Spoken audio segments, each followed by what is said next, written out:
فاعوذ بالله من الشيطان الرجيم.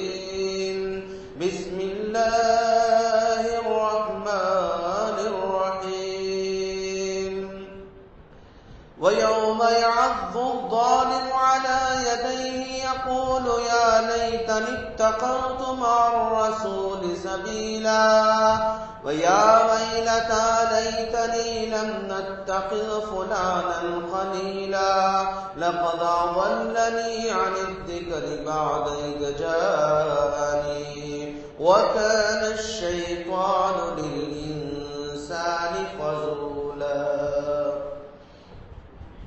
وعن أبي هريرة رضي الله تعالى عنه قال قال رسول الله صلى الله عليه وسلم الرجل على دين خليله فلينظر أحدكم من يخالل. رواه الترمذی. محترم بزرگوں،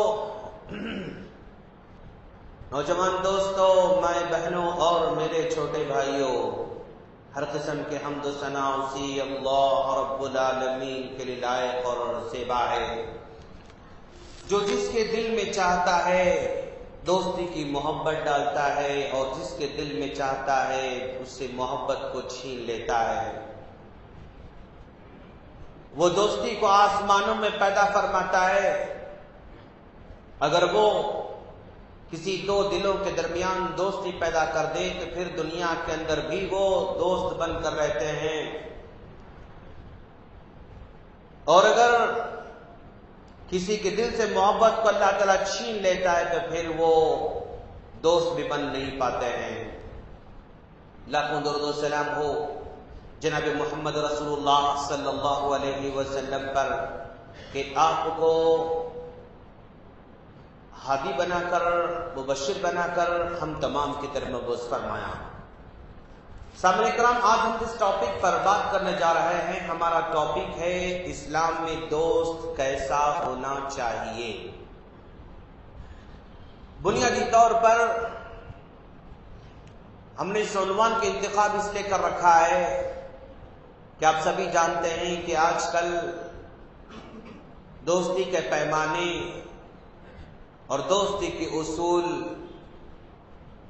اور دوستی کا معیار، دوستی کا مقصد اور دوستی کی وجہ دھیرے دھیرے ان تمام کی تمام چیزوں کو نظر انداز کیا جا رہا ہے.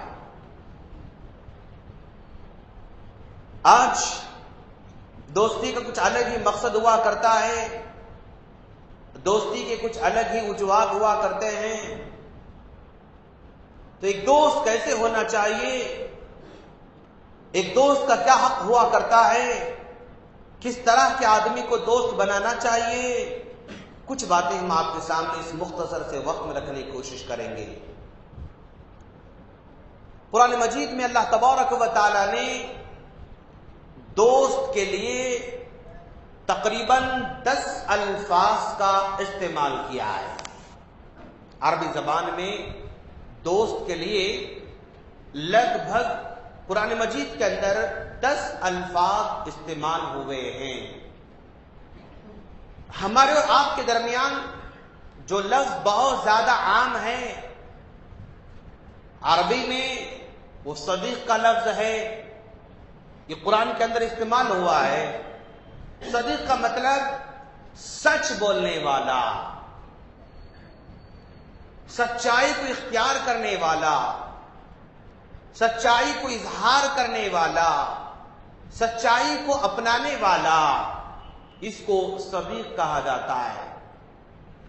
اور دوسرا لفظ جو قرآن مجید کے اندر استعمال ہوتا ہے وہ رفیق کا لفظ استعمال ہوتا ہے. دوست کے لیے رفیق بھی کہا جاتا ہے جس کے معنی نرمی کرنے کے، ہمدردی کرنے کے آتے ہیں کہ ایک آدمی کا دل اگر نرم ہے تو وہ دوست بن سکتا ہے.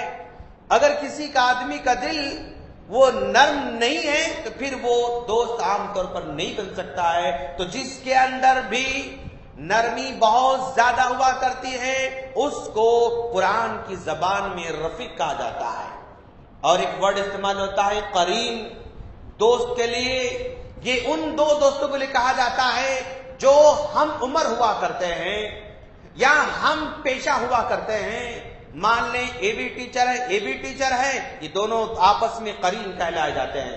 اے بی تاجر ہے، یہ بھی تاجر ہے، تو یہ دونوں قرین کہلاتے ہیں. اے بی پہلوان ہے، اے بی پہلوان ہے، تو یہ دونوں قرین کہلاتے ہیں. تو دونوں کے دونوں کو کوئی ایک پیشہ، کوئی ایک کام، کوئی ایک صفت جوڑ کر رکھتی ہے تو اس کو عربی میں قرین کہا جاتا ہے. یہ عام طور پر ہمارے پاس جو دوستی کے جو معیار و پیمانے ہوتے ہیں یہی زیادہ ہوا کرتے ہیں کہ فلاں تاجر ہے، میں تاجر ہوں، تو ہم دونوں جلد دوست بن جاتے ہیں. فلاں ٹیچر ہے، میں بھی ٹیچر ہوں، ہم جلد دوست بن جاتے ہیں. فلاں بھی پہلوان ہے، میں پہلوان ہوں، ہم جلد دوست بن جاتے ہیں. فلاں بھی ایماندار ہے، میں بھی ایماندار ہوں، تو جلد دوست بن جاتے ہیں. تو دوستی کا جو اصول ہے، جو معیار ہے، اگر دونوں ایک دوسرے کے ساتھ ساتھ چل سکتے ہیں تو وہ جلد دوستی بن جاتی ہے. اسی کو قرین کہا جاتا ہے. اور ایک دوست ہوتا ہے ولی. ولی اس کو بھی دوست کہا جاتا ہے، لیکن ہمارے معاشرے کے اندر ولی کا تصور ہی کچھ اور معنی میں استعمال ہوتا ہے.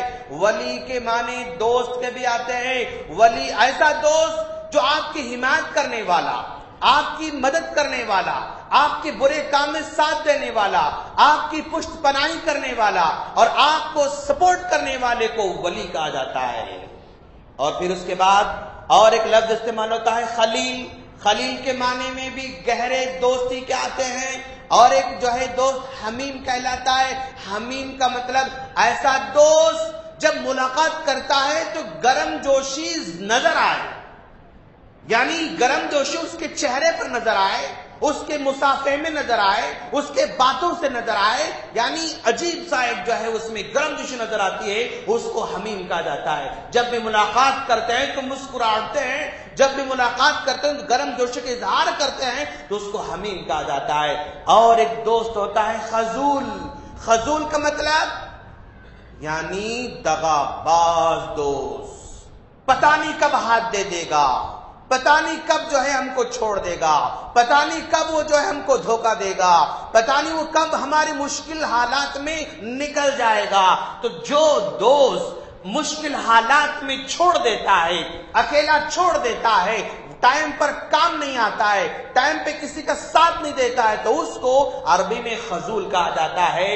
اور ایک دوست ہوتا ہے بطانہ، جس کے معنی رازدار کے آتے ہیں. میرے راز اس کے پاس ہوتے ہیں، اس کے راز میرے پاس ہوتے ہیں، راز کی باتوں کو کھل کر اظہار کرتا رہتا ہے، اس کو بطانہ کہا جاتا ہے. تیسر عربی کے اندر مختلف ورڈ استعمال کیے جاتے ہیں دوستی کے لیے، لیکن ہمارے پاس اردو میں بس ایک لفظ ہے دوست، اسی کو ہم سب معنوں میں استعمال کرتے رہتے ہیں. چلیے، اسلام کے اندر دوستی کی بہت بڑی اہمیت بتائی گئی ہے، اس لیے کہ دوستی کے اثرات انسانی زندگی پر مرتب ہوتے ہیں. دوست جو ہے جیسے ہوتا ہے آدمی بھی ویسے ہی ہوا کرتا ہے.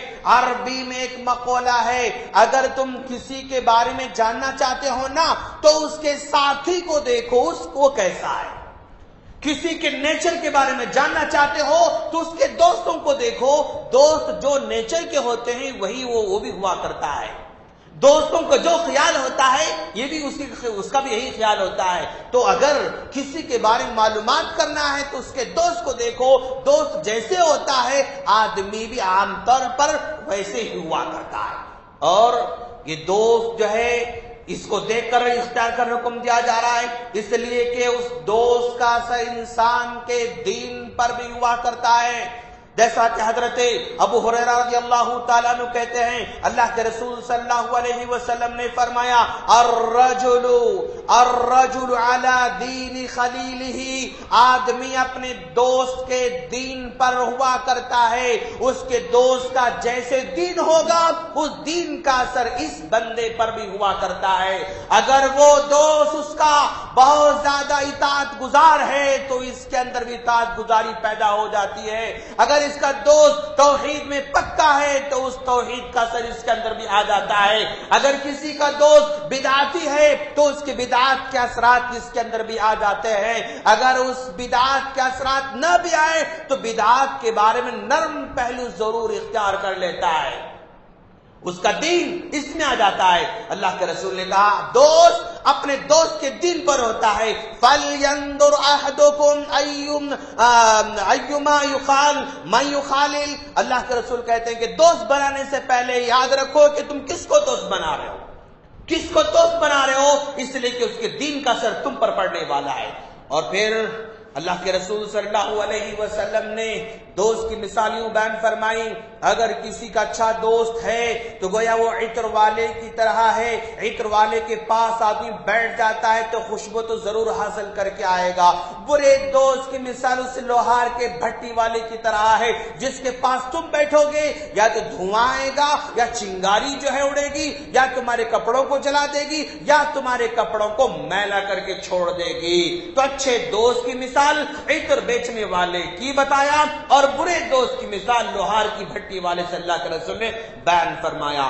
اور قیامت کے دن بھی دوست کے ساتھ ہی رہنا ہوگا۔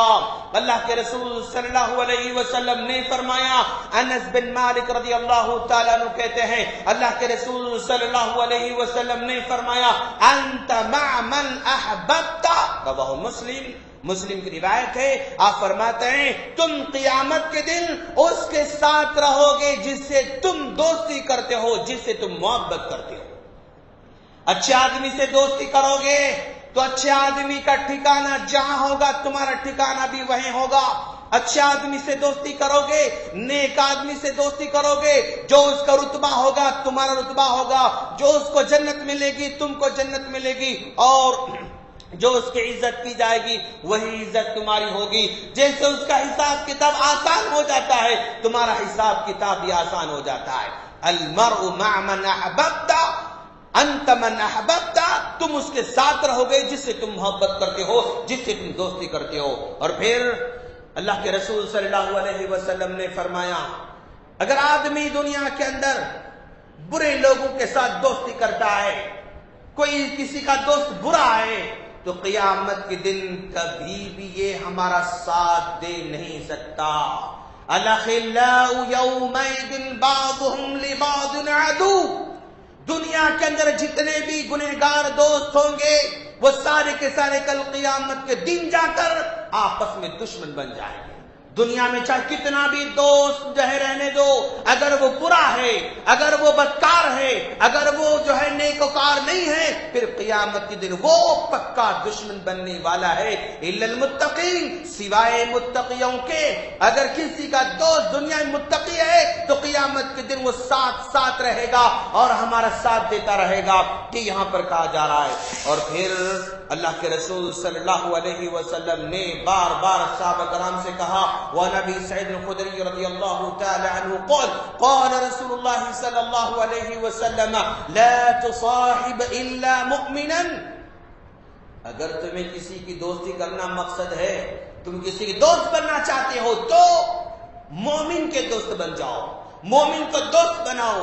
ولا یاکل طعامک الا تقی، اور اگر تم کسی کو دعوت دینا چاہتے ہو، کسی کو کھانا کھلانا چاہتے ہو، کسی کو جو ہے تم کچھ کھلانا چاہتے ہو، تو جو متقی ہے، جو پرہیزگار ہے، جو نیکوکار ہے، وہی تمہارا کھانا کھانا چاہیے، وہی تمہارے دعوت کا مستحق ہے، وہی تمہاری جو ہے تمہاری دعوت قبول کرنے کا مستحق ہے۔ لوگ عام طور پر سوسائٹی کے اندر انہی لوگوں کو زیادہ دعوت دیتے رہتے ہیں جو زیادہ مالدار ہوا کرتے ہیں، اور زیادہ جو ہے مالدار ہونے کی وجہ سے دعوتیں زیادہ انہی کو دی جاتی ہے، حالانکہ وہ کھانا نہیں چاہتا ہے، حالانکہ اس کے دل میں کھانے کی کوئی خواہش نہیں ہوا کرتی ہے، لیکن پھر بھی سب کو اسی کو کھلانا چاہتے رہتے ہیں۔ جو غریب ہوا کرتا ہے، مسکین ہوا کرتا ہے، جس کو حقیقت میں کھانے کی ضرورت ہوا کرتی ہے، اس کو جو ہے لوگ جو ہے نظر انداز کر دیتے ہیں۔ وَلَا يَأْكُلْ طَعَامَكَ إِلَّا تَقِيٌّ، تمہارا کھانا متقی آدمی کھانے کا حقدار ہوتا ہے۔ اور پھر اللہ کے رسول صلی اللہ علیہ وسلم ہمیشہ یہ دعا کرتے تھے، اللہم انی اعوذ بک من یوم السوء، اے اللہ میں برے دن سے پناہ مانگتا ہوں۔ ومن لیلۃ السوء، اور بری رات سے میں پناہ مانگتا ہوں، برے دن سے پناہ مانگتا ہوں، بری رات سے پناہ مانگتا ہوں، ومن ساعۃ السوء، بری گھڑی سے پناہ مانگتا ہوں، ومن صاحب السوء، برے دوست سے پناہ مانگتا ہوں، برے دوست سے پناہ مانگتا ہوں، ومن جار السوء، اور برے پڑوسی سے پناہ مانگتا ہوں۔ اللہ کے رسول ہمیشہ برے دن سے پناہ مانگتے تھے، برے رات سے پناہ مانگتے تھے، بری گھڑی سے پناہ مانگتے تھے، اور برے دوست سے پناہ مانگتے تھے، اور برے پڑوسی سے پناہ مانگتے تھے۔ تو ہمیشہ برے دوستوں سے پناہ مانگتے رہنا چاہیے اور دور دور رہنا چاہیے۔ اور پھر اللہ کے رسول صلی اللہ علیہ وسلم نے کہا، اگر تم کسی سے دوستی کرتے ہو نا تو تمہاری دوستی کا مقصد اللہ کی رضامندی ہونا چاہیے۔ دوستی کا مقصد، دوستی کا ریزن، دوستی کے اصول، دوستی کی بنیاد اللہ کی خاطر۔ من احب للہ، اگر کسی سے دوستی کرتا ہے تو اللہ کی خاطر دوستی کرے۔ ومن ابغض للہ، اگر کسی سے دشمنی کرتا ہے تو اللہ کی خاطر دشمنی کرے۔ ومن اعطى للہ، اگر کسی کو کچھ دینا چاہتا ہے تو اللہ کی خاطر دیتا رہے۔ ومنع للہ، اگر کسی کو نہیں دیتا ہے تو اللہ کی خاطر نہ دے۔ کسی کو نہیں دے رہا ہے، اللہ کی خاطر نہیں دے رہا ہے۔ کیسے اللہ کی خاطر نہیں دینے کا مطلب؟ یعنی وہ برا ہے اس لیے میں نہیں دے رہا ہوں، وہ شرابی اس لیے میں نہیں دے رہا ہوں، وہ فلاں کرتے اس لیے میں نہیں دے رہا ہوں۔ ومنع للہ، میں اس کو تعاون کرتا ہوں، وہ شراب پیتا رہتا ہے، میں اس کو تعاون کرتا ہوں، وہ سگریٹ پیتے رہتا ہے، میں اس کو تعاون کرتا ہوں، وہ جوا کھیلتا رہتا ہے، میں اس کو تعاون کرتا ہوں لیکن وہ برے کام کرتے رہتا ہے۔ تو منع للہ، اللہ کی خاطر کسی کو نہیں دے رہا ہے۔ احب للہ، دوستی اللہ کی خاطر، وابغض للہ، دشمنی اللہ کی خاطر، اعطى للہ، دیتا ہے اللہ کی خاطر، ومنع للہ، اور روکتا اللہ کی خاطر، فقد استکمل الایمان، اب اس کا ایمان پورا ہو جاتا ہے، وہ پورا ایمان والا ہو جا رہا ہے، وہ ایمان اس کا مکمل ہوتے جا رہا ہے۔ اور پھر اللہ کے رسول صلی اللہ علیہ وسلم نے فرمایا، مومن کی شان یہ ہے، مومن کی شان اللہ کی خاطر دوستی کرنا، اللہ کی خاطر دشمنی کرنا، اور ایسے ہی لوگوں کے لیے عرش کے سائے تلے جگہ دینے کا اللہ کے رسول نے خوشخبری سنا رکھی ہے۔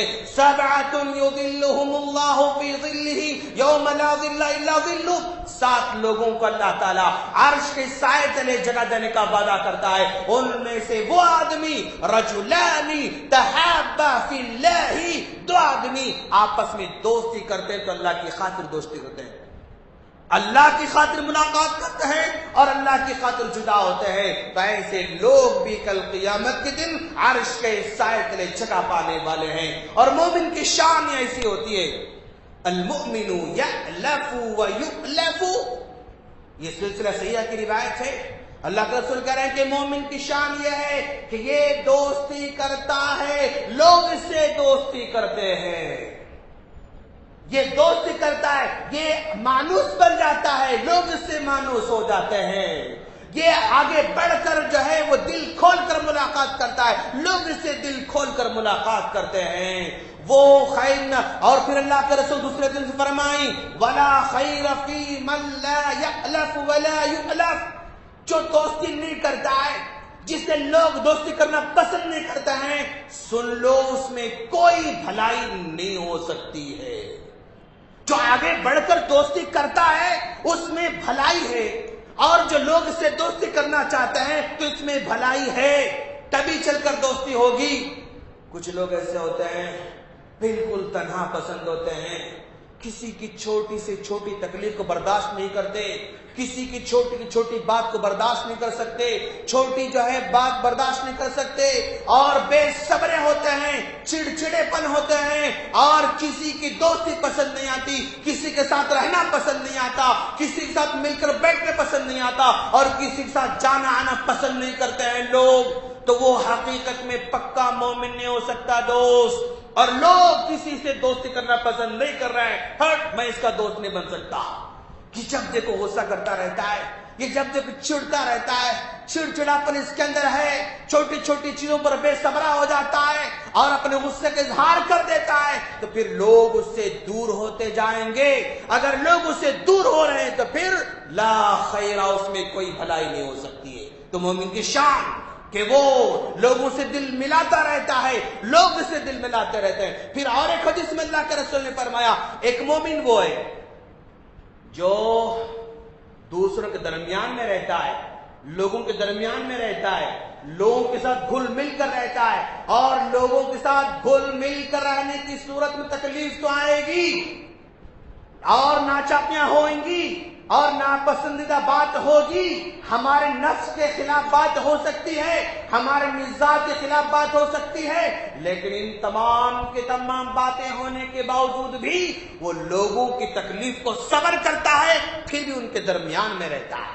یہ مومن بہت اچھا ہے اس مومن کے مقابلے میں جو لوگوں کی تکلیف کو برداشت نہیں کر سکتا، لوگوں کے مزاج کو برداشت نہیں کر سکتا، لوگوں کی باتوں کو برداشت نہیں کر سکتا، لوگوں کی عادت کو برداشت نہیں کر سکتا۔ برداشت نہ کرتے ہوئے وہ تنہا پسند ہو جاتا ہے، اکیلا ہو جاتا ہے، تو یہ مومن اچھا نہیں ہو سکتا۔ تو گویا دوستی کے لیے قربانی دینا پڑتا ہے، دوستی کے لیے مزاج کو برداشت کرنا پڑتا ہے، دوستی کے لیے تکلیف کو برداشت کرنا پڑتا ہے۔ جو تکلیف کو برداشت کر سکتا ہے وہی بہتر مومن ہے اور وہ دوست بننے کے لائق ہے دوستوں۔ اور پھر اللہ کے رسول صلی اللہ علیہ وسلم نے ایک اصول بتایا دوستی کا، دوستی کی حدود کیا ہو سکتے ہیں، دشمنی کی حدود کیا ہیں۔ اللہ کے رسول نے ایسا اصول بتایا کہ اگر اس اصول پر عمل کریں گے تو قیامت تک انسان جو ہے وہ خوشیاں بانٹتا رہے گا، خوشیاں لوٹتا رہے گا۔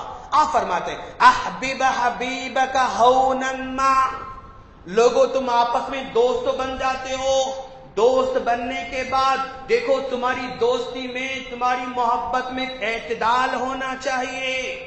احبب حبیبک ہونا ما، اعتدال کے ساتھ دوستی کرو۔ عسى ان يكون يوما بغيضا ما، کبھی ایسا ہو سکتا ہے کہ دوست بڑا گہرا تھا اچانک وہ دشمن بن جاتا ہے۔ جتنا زیادہ دوست گہرا رہے گا تم اپنے اندر کے راز کو بولتے رہو گے، راز بتاتے رہو گے، تمہاری ساری جو ہے خوبیاں بتاؤ گے، ساری خامیاں بتاؤ گے، اچانک وہ دشمن بن جائے گا تو بہت زیادہ نقصان دہ ثابت ہو سکتا ہے۔ اس لیے دوست ہونے کے بعد بھی لمیٹیشن کو باقی رکھنا ہوگا، راز سارے کے سارے اگلنا نہیں، اپنی کمزوریوں کو بتانا نہیں، اپنی خامیوں کا اظہار کرنا نہیں، اپنے جو ہے اندر کے راز کو پوری طرح کھول کر نہیں رکھنا، اس لیے کہ کبھی بھی دشمن بن سکتا ہے۔ اگر وہ دشمن بن جاتا ہے تو پھر زیادہ نقصان دہ ثابت ہو سکتا ہے۔ اور پھر اللہ کے رسول نے کہا ابغض بغیضک ہونا ما، کسی سے دشمنی اگر تم کر رہے ہو، کسی سے دل تمہارا نہیں مل سکا، کوئی دوست بن نہیں سکا، انبن ہو گئی، دشمنی پیدا ہو گئی، دیکھو دشمنی کے اندر بھی شدت اختیار نہیں کرنا۔ دشمن اگر تم کسی کے ہو یا کوئی تمہارا دشمن ہے تو اس کے ساتھ غیر معقول معاملہ نہیں کرنا، بے انتہا تکلیف نہیں دینا، بے انتہا ستانا جائز نہیں۔ کیوں؟ آج وہ تمہارا دشمن ہے اور تم تکلیف دیتے رہو گے، ستاتے رہو گے، اس کا ٹارچر کرتے رہو گے، مینٹلی پریشان کرتے رہو گے، ممکن ہے آئندہ چل کر کبھی بھی وہ دوست بن سکتا ہے۔ حالات سے پلٹ جاتے ہیں کہ دشمن بھی دوست بن جاتے ہیں۔ اگر ایسا لائف میں ہو جائے، کوئی دشمن تمہارا دوست بن جاتا ہے تو پھر تمہاری پرانی تکلیف یاد اگر آئے گی نا، پھر تکلیف ہوگی۔ جب وہ دشمن تھا یہ ستایا، ایسا تھا، ایسا تھا، تو پرانی دشمنی کی حالت میں جو تکلیفیں دیے تھے وہ تکلیفیں بعد میں یاد آئیں گی تو ستانے والے کو شرمندگی ہوگی، اور جو ستایا جا چکا ہے اس کو بھی اندر سے کڑن ہوتی رہے گی۔ تو دوستی میں بھی اعتدال، دشمنی میں بھی اعتدال۔ اور وہ لوگ بہت ہی دنیا کے بدترین لوگ ہوا کرتے ہیں، دنیا کے ذلیل لوگ ہوا کرتے ہیں، جو دوست کی حالت میں جو راز انہوں نے جان لیا تھا، دشمن ہونے کے بعد ان رازوں کا غلط استعمال کرنے والے ہوتے ہیں۔ دوست تھا، راز معلوم ہوا، دشمن بننے کے بعد اس راز کو فاش کر دینا، یہ دنیا کا سب سے بدترین آدمی ہوا کرتا ہے دوست۔ دوستی کی حالت میں جو راز معلوم ہوا اس کو راز رکھنا ہوگا، اگرچہ کہ آپ کی دشمنی اپنی جگہ پر ہو سکتی ہے، دوستی کی حالت میں جو باتیں معلوم ہوئی تھی اس کو پھیلاتے رہنا، اس کو عام کرتے رہنا، اس کا مذاق اڑاتے رہنا یا اس کو معاشرے میں جو ہے منتشر کرتے رہنا، یہ اچھے دوست کی علامت نہیں ہو سکتی، اور نہ ہی اچھے دوست کی علامت ہو سکتی ہے، نہ اچھے دشمن کی علامت ہو سکتی ہے۔ اور پھر اللہ کے رسول صلی اللہ علیہ وسلم کو دیکھو آپ کہ اس دنیا میں سب سے اگر کسی کی دوستی کامیاب ہوئی ہے تو اللہ کے رسول صلی اللہ علیہ وسلم کی دوستی، ابوبکر صدیق رضی اللہ تعالیٰ عنہ کے ساتھ کی دوستی جو ہے کامیاب دوستی ہے۔ اللہ کے رسول نے آخری مرحلے میں کہا تھا کہ میں نے جتنے میرے دوست ہیں وہ سارے کے سارے دوستوں کے قرضے کو ادا کر چکا۔ قرضہ مطلب احسان، میں نے سب دوستوں کے احسانات کو چکایا ہے، لیکن صدیق کے احسانات کو میں چکا نہیں پایا۔ اللہ کے رسول کے سب سے بڑے گہرے دوست اور صدیق رضی اللہ تعالیٰ عنہ ہے۔ زمانے جاہلیت میں بھی وہ نبی کے دوست تھے، اسلام آنے کے بعد بھی نبی کے دوست تھے، اور آخری دم تک نبی کے دوست رہے۔ آپ کی دوستی میں ایک رائی کے دانے کے برابر بھی نہ فرق محسوس ہوا، نہ کمی محسوس ہوئی، نہ اس میں کسی قسم کی جو ہے وہ ناچاقی نظر آئی۔ اللہ کے رسول کی اور صدیق رضی اللہ عنہ کی دوستی سب سے زیادہ کامیاب دوستی سمجھی جاتی ہے۔ ہمارے اسلاف کو دیکھو آپ کہ کیسے دوستی کا حق ادا کرتے ہیں۔ یہاں پر عراق ہے اور اس عراق میں احمد بن حنبل رحمہ اللہ قیام پذیر ہیں، ادھر ایجپٹ ہے یعنی مصر ہے، اس مصر میں امام شافعی رحمۃ اللہ علیہ قیام پذیر ہیں۔ عراق سے لے کر یہ مصر تک 1400 کلومیٹر کا فاصلہ ہے دوستو، 1400 کلومیٹر کے فاصلے کی دوری پر یہ رہتے ہیں۔ یہاں رہتے احمد بن حنبل رحمۃ اللہ علیہ، یہاں رہتے امام شافعی رحمۃ اللہ علیہ، دونوں آپس میں دوست ہیں۔ احمد بن حنبل رحم اللہ نے سوچا چلو میرے دوست سے میں نے بہت دنوں سے ملاقات نہیں کی، ملاقات کرنے نکلیں گے۔ تو یہ احمد بن حنبل رحمۃ اللہ علیہ عراق سے نکلتے ہیں، کہاں جاتے ہیں؟ مصر کو جاتے ہیں۔ پیدل چلنے کا زمانہ ہے، چھوٹی موٹی سواری کا زمانہ ہے، 1400 کلومیٹر فاصلہ طے کر کے وہ مصر کو پہنچتے ہیں۔ مصر کو پہنچنے کے بعد رات ہو جاتی ہے، عشاء کا ٹائم جو ہے قریب ختم ہونے کے قریب آ چکا ہے، اور شہر میں پہنچ کر وہ مسجد کو تلاش کرتے ہیں، اور مسجد میں پہنچتے ہیں تو وہاں پر اندھیرا رہتا ہے، اور اس اندھیرے میں سوچا کہ چلو جو ہے میں اب اگر جو ہے ڈھونڈتا رہوں گا اور ڈھونڈ کر امام شافعی کے گھر کو پہنچ بھی جاؤں گا تو رات میں جانا درست بات نہیں ہے، ان کے لیے ڈسٹرب ہوگا، ان کے لیے پریشانی کا باعث ہو جائے گا، لہذا میں رات میں مسجد میں قیام کروں گا اور پھر صبح اٹھ کر جو ہے یہ شافعی سے ملاقات کروں گا۔ رات میں قیام جو ہے مسجد میں جو ہے کھڑے ہو کر سوچا نماز پڑھ لیں گے، نماز پڑھ رہے ہیں، ماشاء لمبی جو ہے وہ سنت کی نماز پڑھ رہے ہیں، نفل نمازیں پڑھ رہے ہیں، نماز سے فارغ ہو گئے تو اندھیرے میں کسی نے جو ہے ہاتھ پکڑ کر کہا کہ بھائی تم مسافر لگ رہے ہو، تم یہاں کے مسافر لگ رہے ہو، لیکن یہاں پر مسجد میں قیام کرنے کی کسی کو پرمیشن نہیں، لہذا تم کہیں بھی جا کر تم قیام کر لو، کہیں بھی جا کر تم جو ہے رہ جاؤ۔ پریشان ہو گئے کہ اب کیا کریں گے، اب کیا کریں گے، کہاں سوئیں گے؟ اسی حالت میں نکل کر باہر جاتے رہتے ہیں، اور ادھر اس مسجد کے بازو میں ایک روٹیاں پکانے والا ہوتا ہے، روٹیاں پکانے والا ہوتا ہے۔ اس نے دیکھا کہ مسافر آدمی ہیں اور یہ مسافر آدمی کو مسجد میں سونے سے روکا جا رہا ہے، اس کو نہیں معلوم کہ احمد بن حنبل رحمۃ اللہ علیہ ہیں، اور اس کو یہ بھی نہیں معلوم کہ امام شافعی سے ملاقات کرنے آئے ہیں۔ چنانچہ اس نے کہا کہ مسافر جو ہے بیچارہ اس کو اگر نکال دیا جائے تو پریشان ہو جائے گا۔ اس روٹی بیچنے والے نے کہا چلو میرے پاس قیام کرو، میرے گھر میں تم آرام کرو۔ چنانچہ جو ہے گھر کے پاس لے کر جاتا ہے، اور گھر کے پاس جہاں روٹی بنانے کا جو حصہ ہوتا ہے وہاں جو ہے ان کو بٹھا دیتا ہے، اور روٹیاں جو ہے کھلانے کے لیے وہ آٹا گوندنا شروع کرتا ہے۔ آٹا گوندتے وقت وہ استغفر اللہ استغفر اللہ استغفر اللہ پڑھتا رہتا ہے، اور آخر تک وہ استغفر اللہ پڑھتے چلا گیا، استغفار پڑھتے جاتا ہے۔ چنانچہ روٹی کھانے کے بعد جو ہے اب آرام کرنے کا موقع آتا ہے۔ امام احمد بن حنبل رحمۃ اللہ علیہ نے کہا کہ بھائی تم استغفار بہت زیادہ پڑھتے رہتے ہو، کیا بات ہے، کیا مسئلہ ہے، کوئی خاص وجہ ہے کیا، کوئی خاص وجہ ہے کیا؟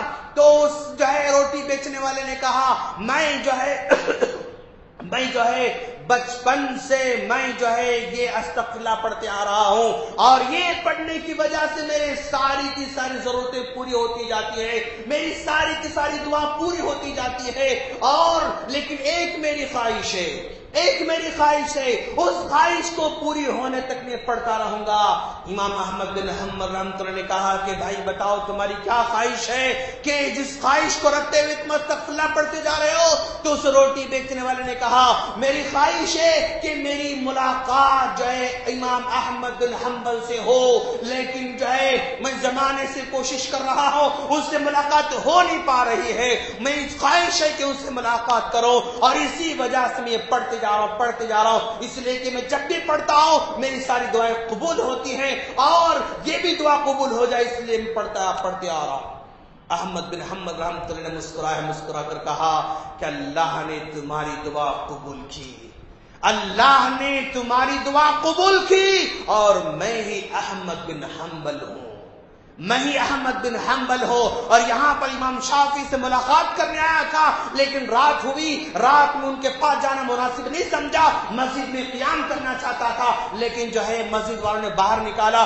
دیکھو اللہ کی کیسی شان ہے، شاید اللہ تبارک و تعالی نے میرے دل میں امام شافعی سے جو ملاقات کرنے کا محبت کا جذبہ پیدا کیا، شاید تم سے ملاقات کرانا چاہتا تھا، تمہاری دعا قبول کرنا چاہتا تھا، جو ہے عراق سے نکال کر مجھے مصر میں لے کر آیا۔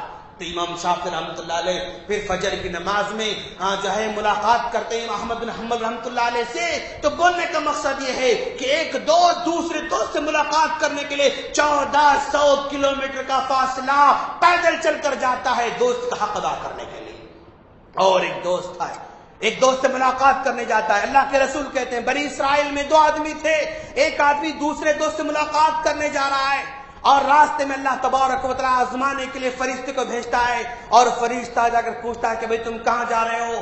وہ آدمی کہتا ہے میرا دوست فلاں جگہ رہتا ہے، میں دوست سے ملاقات کرنے جا رہا ہوں۔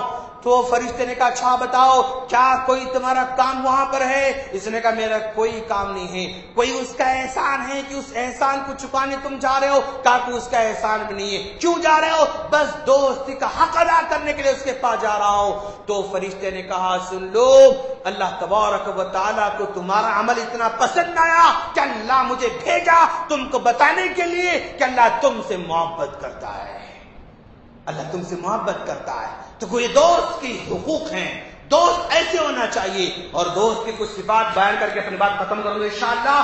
دوست ہمیشہ بااخلاق ہو، جو بااخلاق ہو سکتا ہے اسی کی دوستی میں یعنی مداومت ہوتا ہے، بد اخلاق کا بھی دوست نہیں بن سکتا ہے۔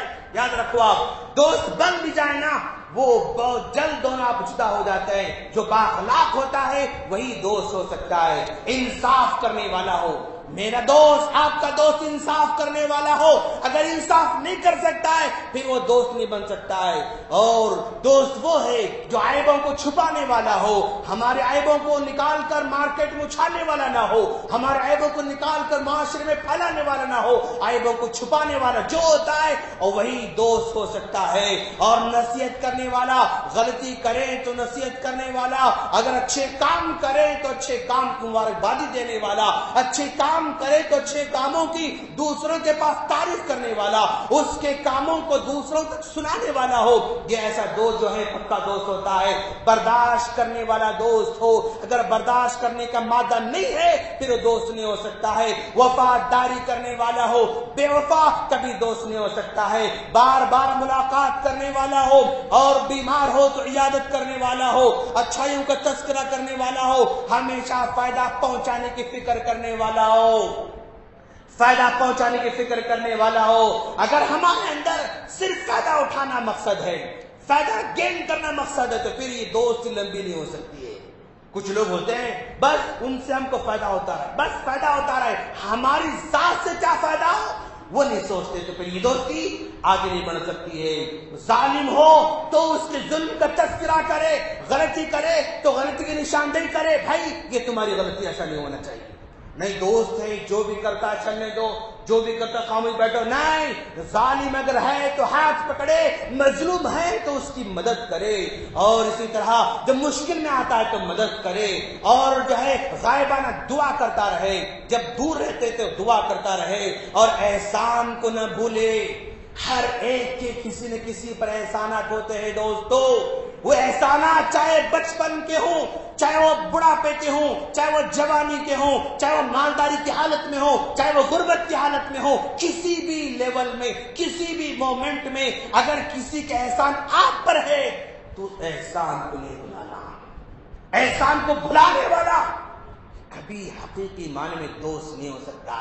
کسی بھی مومنٹ میں کوئی بھی احسان کرتا ہے آپ کی زندگی میں, اور اس وقت کا اس کا احسان آپ کی زندگی کو ایسے اوپر اٹھانے والا بنتا ہے, آپ کی زندگی میں جو ہے وہ آگے بڑھانے والا ہوتا ہے. زندگی میں کبھی کسی کے احسان کو نہ بھولیں.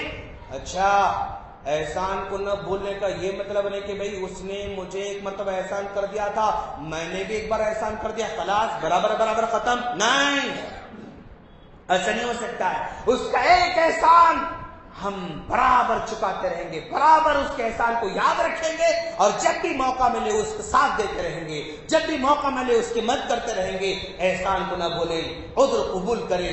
دوستی میں ناچاکی ہوتی ہے, دوستی میں جو ہے انبن ہوتی ہے, دوستی میں مس انڈرسٹینڈنگ ہوتی ہے, اور دوستی میں بہت سارے غلط فہمیاں ہوتی ہیں. ان غلط فہمیوں کو ہم جو ہے سامنے بیٹھ کر کلیئر کرنا ہے دوستو.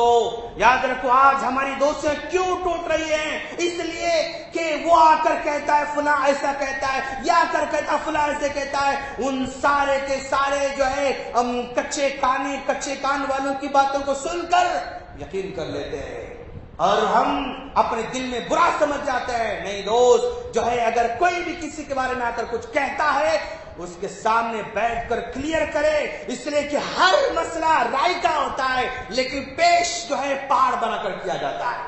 دوستی میں کچھ بھی ہے, چھوٹا مسئلہ ہوتا ہے, رشتہ داری میں چھوٹا مسئلہ ہوتا ہے, لیکن اس کو پہاڑ بنا کر پیش کیا جاتا ہے. دوستی اس لیے ٹوٹتی ہے کہ ہم اپنے مائنڈ میں سوالات پیدا کرتے ہیں, ان سوالات کے جوابات ان سے نہیں لیتے, بلکہ ان سوالات کے جوابات ہم خود دے لیتے ہیں, تو دشمنی پیدا ہوتی ہے. سوالات جو پیدا ہوتے ہیں, وہ ایسا کیوں بولا ہوگا, وہ ایسا کیوں کیا ہوگا, وہ ایسا کیوں کہا ہوگا, اس نے ایسا کیوں کیا ہوگا, یہ سوالات پیدا ہوتے ہیں نا. ان سوالات کے جوابات ان سے لینا, بھئی آپ نے ایسا کیوں کیا, آپ نے ایسا کیوں کہا, آپ نے ایسا کیوں کیا, اس سے جوابات لو تو آپ کا دل مطمئن ہو جائے گا. معاملہ بالکل چھوٹا ہوتا ہے. اگر جوابات اس سے لینے کے بجائے اپنے آپ ہی جواب لیں گے تو پھر دشمنی آگے بڑھتی جائے گی. تحفے تائید دیتے رہیں, تکبر نہ کریں, اور بدگمانی کبھی بھی نہ کریں, کیونکہ بدگمانی انسان کی دلوں کو توڑ دیتی ہے. سب سے چھوٹی بات دنیا کے اندر یہ بدگمانی ہے, سب سے چھوٹی بات. اور اسی بدگمانی کی وجہ سے میاں بیوی کے رشتے چکنا چور ہو رہے ہیں, باپ بیٹے کے درمیان کے رشتے چکنا چور ہو رہے ہیں, دوستوں کے رشتے چکنا چور ہو رہے ہیں, پڑوسی کے رشتے چکنا چور ہو رہے ہیں. سب رشتے بدگمانی کی وجہ سے ٹوٹ رہے ہیں. دوستی کا حق ادا کرنے والا بنے, اور دوستی کا حق ادا کرنے کے ساتھ ساتھ ہمیشہ دعا کرتے رہے کہ اللہ نیک لوگوں کو دوست بنا, اور ہم کو نیک بنا کہ ہم بھی نیک لوگوں کے دوست بنتے رہیں. ہم اللہ سے دعا کرتے ہیں کہ باری تعالیٰ تو ہم تمام کے چھوٹے بڑے سارے گناہوں کو معاف فرما, تو ہمارے دلوں کو پاک اور صاف بنا دے, تو ہمارے دلوں کو متقی اور پرہیزگار بنا دے, تو ہمارے دلوں کی بغض کو پاک اور صاف کر دے, تو ہمارے دلوں کے کینہ اور کپٹ کو دھو دے.